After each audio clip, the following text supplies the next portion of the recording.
Hello my YouTube family, wandering চৈতার বন্ধুরা কেমন আছেন? আশা করি সবাই খুব ভালো আছেন। ছবি দেখে নিশ্চয়ই বুঝতে পারছেন আজকের সফরনামা। তাহলে ওয়ান্ডারিং চৈতার সাথে থাকবেন আর লাইক, শেয়ার এবং সাবস্ক্রাইব করতে কিন্তু ভুলবেন না। ঘড়িতে তখন 4:45। আমার কিন্তু পুজো দেওয়া সাজাগোজা সব কমপ্লিট, আর আমরা বেরিয়ে পড়েছি নিউ দিল্লি স্টেশনের উদ্দেশ্যে। আর ঠিক 5:30 নাগাদ আমরা পৌঁছে গেছি নিউ দিল্লি স্টেশনে, কারণ 6টায় ছিল আমাদের শতাব্দী। শতাব্দীতে উঠলে কিন্তু আপনারা 8:45 থেকে 8টার মধ্যে পৌঁছে যাবেন সবার প্রিয় আগ্রা, অর্থাৎ তাজমহল। আমরা কিন্তু ভাইফোঁটা উপলক্ষে আমি, আমার কন্যা এবং ভাই পৌঁছে গেছিলাম তাজমহল। দেখুন বাইরে কিন্তু পুরো অন্ধকার, আর আমরা চলেছি একটা নতুন ডেস্টিনেশনে। সেটা কোথায়? তাহলে জানতে গেলে কিন্তু থাকতে হবে অবশ্যই ওয়ান্ডারিং চৈতার সাথে। থাকবেন তো? আর আমাকে কিন্তু অবশ্যই লাইক, শেয়ার এবং সাবস্ক্রাইব করতে ভুলবেন না। তাহলে চলুন আমাদের একটা নতুন ডেস্টিনেশনে। আশা করি আপনাদের সবার খুব ভালো লাগবে। Good morning friends. মাসটা যেহেতু নভেম্বর, তাই সূর্য উঠতে একটু দেরি করছে। এইটি হলো ভোর 6:30 কি 6:45, তখন সূর্য উদয় হচ্ছে। আর এর মধ্যে আমরা পৌঁছে গেছি মথুরা জাংশন, আর তার কিছুক্ষণ পরেই আমরা পৌঁছে গেছি আগ্রা ছাবনি, অর্থাৎ আগ্রা ক্যান্টনমেন্ট স্টেশন। আপনারা কিন্তু দিল্লি থেকে আসলে বাই কারও আসতে পারেন, আবার ট্রেনের টিকিট করে 2 ঘন্টার মধ্যে শতাব্দী বা বন্দে ভারত করে আগ্রা ক্যান্টনমেন্টে নামতে পারেন। আর 8:30টার মধ্যে আপনারা পৌঁছে যাবেন তাজমহলের উদ্দেশ্যে। দেখতে পাচ্ছেন আগ্রা শহরটি কি সুন্দর না? I love Agra. আগ্রা শহর যা কিনা বেশি বিখ্যাত তাজমহলের জন্যই, কিন্তু আগ্রা শহরটি নিজস্বতাই একটা বিরাট বড় পরিচিতি। আমরা পৌঁছে গেলাম তাজমহল মেট্রো স্টেশনের কাছে। ঢুকেছিলাম তাজমহলের পশ্চিম গেট থেকে, অর্থাৎ মেট্রো স্টেশনের সামনের গেট থেকে। আপনারা যে গাড়িটি দেখতে পেলেন, আপনারা গাড়ি করেও যেতে পারেন, আবার হেঁটে হেঁটেও যেতে পারেন। আমরা গাড়ি করেই গিয়েছিলাম, কারণ আমরা যেদিন গিয়েছিলাম সেদিন ভিড়টা একটু বেশিই ছিল, তাই তাড়াতাড়ি ঢোকার জন্য আমরা গাড়িটাই প্রেফার করেছিলাম। গাড়ির ন্যূনতম ভাড়া 20 টাকা করে নিয়েছিল। আপনারা ইচ্ছা করলে যেতেই পারেন, কারণ হাঁটার রাস্তাটা কিন্তু প্রচুর। এই সুন্দর বাগান দেখতে দেখতে আমরা পৌঁছে গেলাম তাজমহলের সামনে, অর্থাৎ এন্ট্রি গেটের সামনে। দেখতেই পাচ্ছেন আস্তে আস্তে আমরা পশ্চিম গেটের সামনে দিয়ে ঢুকছি।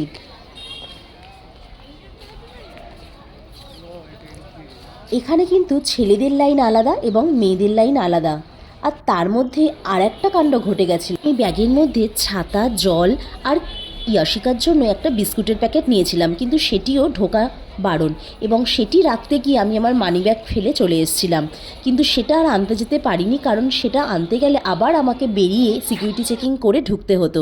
তাই সেটা রেখেই আমরা ঢুকে গেছিলাম তাজমহলের ভেতরে। তাজমহলের ভেতরে ঢুকবো আর ফটোশ্যুট করব না তা কী করে হয়? তাই ঢোকার সাথে সাথেই আমাদের শুরু হয়ে গেল ফটোশ্যুট। দেখতে পাচ্ছেন সূর্যিমামা কিন্তু আস্তে আস্তে উদয় হচ্ছে। এইটি হলো আরেকটি গেট। আর এই যে তাজমহল ঢোকার এন্ট্রি। তাজমহলে এন্ট্রি গেট দিয়ে, অর্থাৎ সিকিউরিটি চেকিং করার পর আরও বেশ খানিকটা প্রায় 500-600 মিটার হেঁটে এসে এই গেটটি আপনারা দেখতে পারবেন। আর ওয়ান্ডারিং চৈতাকে কিন্তু লাইক, শেয়ার এবং সাবস্ক্রাইব করতে ভুলবেন না। আর ওয়ান্ডারিং চৈতার সাথে থাকছেন আর তাজমহলের হিস্ট্রি জানবেন না তা কী করে হয়? তাহলে চলুন জেনে নিই তাজমহলের ছোট ছোট কিছু ইতিহাস। মুঘল সম্রাট শাহজাহান তার স্ত্রী আরজুমান্দ বানু বেগম, যিনি মুমতাজ মহল নামে পরিচিত, তার স্মৃতির উদ্দেশ্যে এই অপূর্ব সৌধটি নির্মাণ করেন। সৌধটির নির্মাণ শুরু হয়েছিল 1632 খ্রিস্টাব্দে, যা সম্পূর্ণ হয়েছিল 1653 খ্রিস্টাব্দে। তাজমহলকে মুঘল স্থাপত্য শৈলীর একটি আকর্ষণীয় নিদর্শন হিসেবে মনে করা হয়, যার নির্মাণ শৈলীতে পারস্য, তুরস্ক, ভারতীয় এবং ইসলামী স্থাপত্য শিল্পের সম্মিলন ঘটানো হয়েছে। যদিও সাদা মার্বেলের গম্বুজাকৃতির রাজকীয় সমাধিটি বেশি সমাদৃত, তাজমহল আসলে সামগ্রিকভাবে একটি জটিল অখণ্ড স্থাপত্য। এটি 1983 সালে ইউনেস্কো বিশ্ব ঐতিহ্যবাহী স্থান হিসেবে তালিকাভুক্ত যুক্ত করা হয়। বিশ্বের 7ম আশ্চর্যের অন্যতম হল তাজমহল। তখন একে বলা হয়েছিল বিশ্ব ঐতিহ্যের সর্বজনীন প্রশংসিত শ্রেষ্ঠ কর্ম। ইন্টারেস্টিং তথ্য জানতে অবশ্যই ওয়ান্ডারিং চৈতাকে লাইক, শেয়ার এবং ফলো করতে কিন্তু ভুলবেন না। মুমতাজ যখন তাদের, অর্থাৎ শাহজাহান আর মুমতাজের চতুর্দশ কন্যা সন্তান গহর বেগমের জন্ম দিতে গিয়ে মৃত্যুবরণ করেছিলেন, তখন শাহজাহান প্রচণ্ড ভেঙে পড়েছিলেন। এবং তার স্মৃতিসৌধ হিসেবে তাজমহলের নির্মাণ কাজ শুরু হয়েছিল এবং তা সম্পূর্ণ হয়েছিল 1648 খ্রিস্টাব্দে এবং তারও 5 বছর পর ইমারত এবং বাগান তৈরি হয়েছিল। 1663 খ্রিস্টাব্দে আগ্রা ভ্রমণ করে ফরাসি পর্যটক ফ্রান্সিস বের্নিয়ার লিখেছিলেন, I shall finish this letter with a description of the two wonderful mausoleums which constitute the chief superiority of Agra over Delhi. One was erected by Jahangir in honor of his father Akbar, and Shah Jahan raised the other to the memory of his wife Taj Mahal, that extraordinary and celebrated beauty of whom her husband was so enamored. It is said that he was constant to her during life, and at her death was so affected as nearly to follow to the grave. যে রাস্তাটি দেখতে পাচ্ছেন, এখন কিন্তু আমরা তাজমহলের ভেতরে ঢোকার জন্য এগোচ্ছি। আর এখানে কিন্তু জুতো পরে যাওয়া নিষেধ, তার বদলে এখানে কিন্তু শুকেস দেওয়া হয় এবং সেইগুলোই পায়ে পরে আমরা এগিয়ে যাব। আর এই ভেতরেই রয়েছে শাহজাহান আর তাজমহল অর্থাৎ মুমতাজ বেগমের সমাধি, যা অন্যান্য মুঘল সমাধির মতোই মূলত পারদেশীয় বৈশিষ্ট্য, যেমন আইওয়ান সহ প্রতিসহ ইমারত, একটি ধনুক আকৃতির দরজা, ওপরে বড় গম্বুজ রয়েছে। সমাধিটি একটি বর্গাকার বেদিকার ওপর দাঁড়িয়ে রয়েছে। ভিত্তি কাঠামোটি বিশাল এবং কয়েক কক্ষ বিশিষ্ট। প্রধান কক্ষটিতে মুমতাজ মহল শাহজাহানের স্মৃতিফলক বসানো হয়েছে। তাদের কবর রয়েছে এক স্তর নিচে, অর্থাৎ আমরা যারা মনে করি যে তাজমহলে ঢুকলেই আমরা মমতাজ আর শাহজাহানের সমাধি দেখতে পারবো, তা কিন্তু নয়। সেটি রয়েছে কিন্তু তার নিচের স্তরে, যেখানে কিন্তু এখন জনসাধারণের ঢোকা মানা। সমাধির ওপরের মার্বেল পাথরের গম্বুজি সমাধির সবচেয়ে আকর্ষণীয় বৈশিষ্ট্য। এর আকার প্রায় ইমারতের ভিত্তির আকারের সমান, যা প্রায় 35 মিটার। এর উচ্চতা হওয়ার কারণ গম্বুজটি একটি 7 মিটার উচ্চতার সিলিন্ডার আকৃতির ড্রামের ওপর বসানো। এর আকৃতির কারণে এই গম্বুজকে কখনো পেঁয়াজ গম্বুজ অথবা পেয়ারা গম্বুজ বলেও ডাকা হয়। গম্বুজের ওপরের দিক সাজানো হয়েছে একটি পদ্মফুল দিয়ে, যার উচ্চতা আরও দৃষ্টিগোচর করে। গম্বুজের ওপারও বসানো একটি পুরনো সম্ভবত তামা বা কাঁসার দণ্ডও রয়েছে, যাতে পারস্য দেশীয় এবং হিন্দু ঐতিহ্যবাহী অলঙ্করণ রয়েছে। দেখতে পাচ্ছেন কি সুন্দর তার কারুকার্য, কি সুন্দর স্থাপত্যশৈল, কি সুন্দর তার কাজ।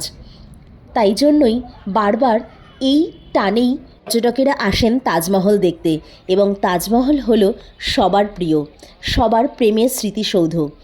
আর এই স্থাপত্যশিল্পী দেখতে আমরাও ছুটে গিয়েছিলাম তাজমহলের উদ্দেশ্যে, আর একদিনের জন্য।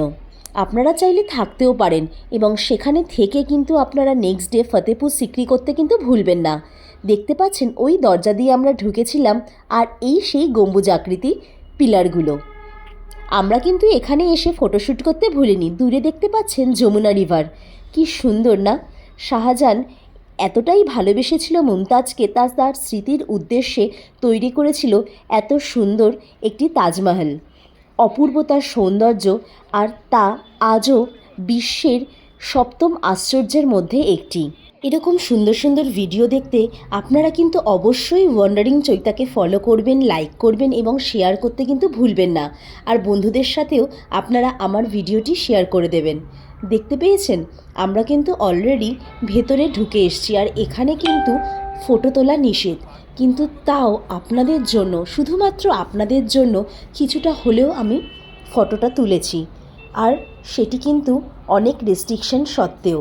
আর দাদাদের কাছে আমি দিয়েছিলাম, যারা গাইড ছিলেন তাদেরকে বলেছিলাম আপনি প্লিজ একটু ছবিটা তুলে দিন, কারণ আমি আমার বন্ধুদের সাথে সব কিছুই শেয়ার করি।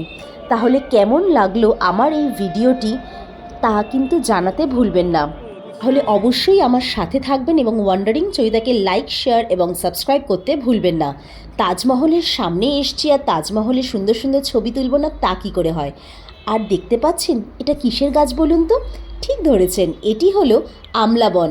আর প্রচুর আমলকি পড়ে আছে, আর প্রচুর আমলকি এখানে হয়েছে গাছের মধ্যে। ওয়ান্ডারিং চৈতার সাথে অবশ্যই থাকবেন নেক্সট কোথায় আমরা যাচ্ছি তা জানার জন্য। আর হ্যাঁ, ওয়ান্ডারিং চৈতাকে কিন্তু লাইক, শেয়ার এবং সাবস্ক্রাইব করতে ভুলবেন না। ভালো থাকবেন। Have a good day.